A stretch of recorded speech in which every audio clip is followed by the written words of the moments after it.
కాంగ్రెస్ ప్రభుత్వం రైతు బంధు డబ్బులు ఇవ్వదు అని ప్రచారం చేశారు. మేము ఒకేసారి 7,500 కోట్లు రైతుల ఖాతాలో జమ చేశాం. ఇప్పుడు రైతుకు రుణమాఫీ చేయరు అని ప్రచారం చేస్తున్నారు. ఇది ఇందిరమ్మ ప్రభుత్వం, ప్రజల ప్రభుత్వం. 2 లక్షల రుణమాఫీని చేసి చూపిస్తామని డిప్యూటీ సీఎం ఆర్థిక శాఖ మంత్రి బట్టి విక్రమార్క మల్లు అన్నారు.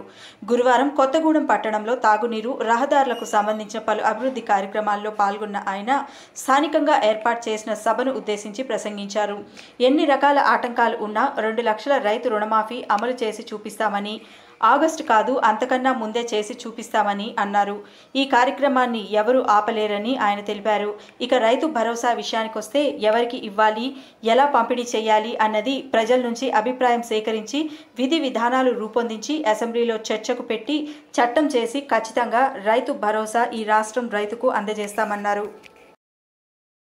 50,000 కోట్ల రూపాయల మిషన్ భగీరథ పేరు మీద తీసుకొని వచ్చి ఈ రాష్ట్ర ఆర్థిక పరిస్థితి విధ్వంసం చేసి ఈ రాష్ట్ర ప్రభుత్వం పాలన చేసినటువంటి నాయకులు 10 ఏళ్ళు విధ్వంసం చేసి వెళ్ళారని చెప్పడానికి ఈ 2 ఉదాహరణలు నేను మీకు గుర్తు చేస్తా ఉన్నాను.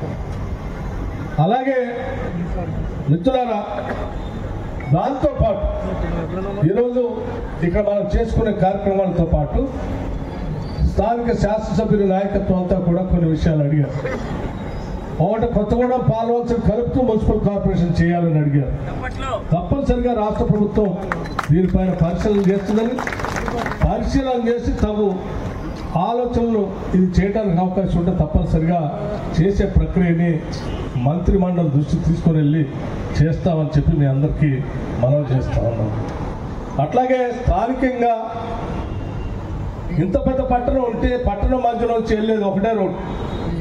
పొరపాటున ఈ రోడ్డు బంద్ అయితే కోసం, ప్రజల కోసం, యువత కోసం, నిరుద్యోగ యువకుల కోసం పనిచేసే ప్రభుత్వం కాబట్టి వాళ్ళ కోసం వీళ్ళ కోసం కాదు, మేమిచ్చినటువంటి మాటను నిలబెట్టుకోవటం కోసం మా కమిట్మెంట్ ప్రకారం ఎంత ఇబ్బందులు ఉన్నప్పటికీ, ఎన్ని రకాలైనటువంటి ఆటంకాలు వస్తున్నప్పటికీ కూడా ఇచ్చిన మాట ప్రకారం 2 లక్షల రూపాయల రుణమాఫీ చేస్తాం, చూపిస్తామని చెప్పి మన ముఖ్యమంత్రి గారు చెప్పారు. దాని ప్రకారం 100% చేసి చూపిస్తామని కూడా ఈ సందర్భంగా మీ అందరికీ, ఈ రాష్ట్ర ప్రజలకు మీ ద్వారా ఇక్కడ నుంచి నేను మనవి చేస్తా ఉన్నాను.